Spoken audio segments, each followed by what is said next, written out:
Ambot mga kaagtang, oy, pero lately no, tapulan na jud kay ko mo-upload og vlog ba.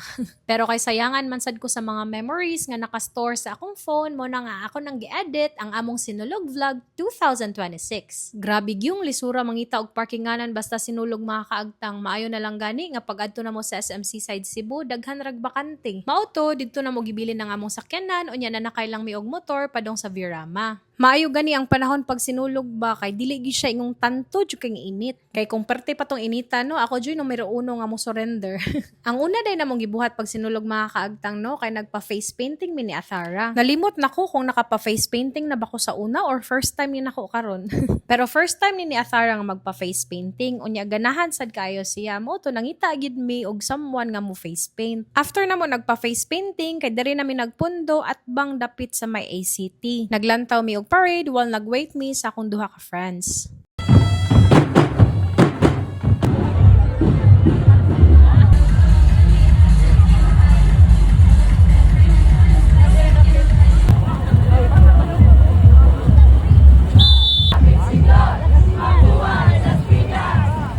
Lingaw jud kay sa mata basta sinulog mga kaagtang no, kay grabe ka colorful ang imong mamakita. Taod-taod day namong tinindog dito mga kaagtang no, kay naabot na ang akong duha ka mga friends. Pero same spot ra gihapon mi nagpundo kay nagdahom mi og nay mga artista nga mga gi didto. Maayo na lang gani ba nay nakasulti na mo nga wala nay mga artista nga mga gi didto, mao to namalhin mi og line nga spot. Pero dres among napunduhan no, murag dire ra gyud mi matapsingan og sakyanan.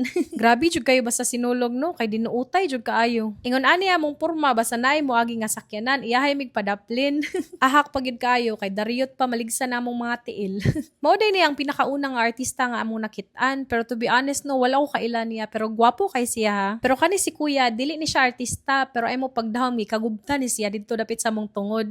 Makita man sa naong sa kong amiga no.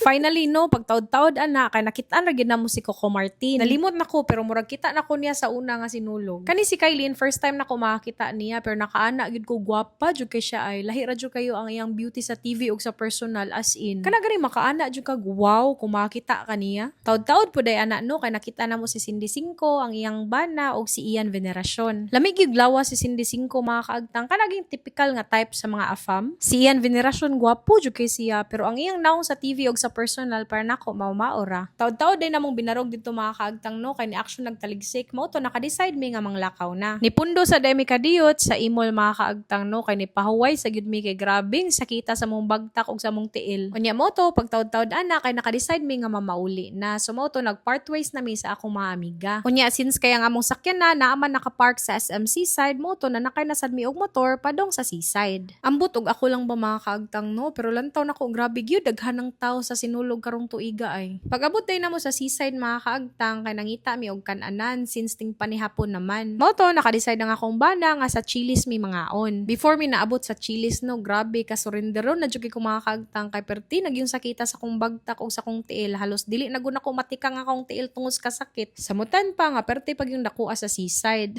Pero sige na lang oy kay kausa ra man sad sa usa ka tuig ang sinulog.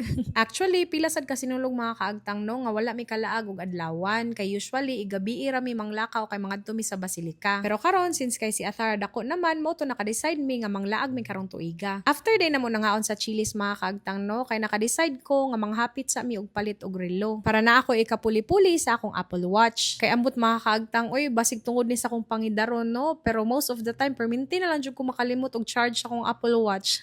So mao to dere na lang sa ako kutob mga kaagtang ha kay murag taas na gyud ning storya ha ba. Daghang salamat sa inyong paglantaw. Bye.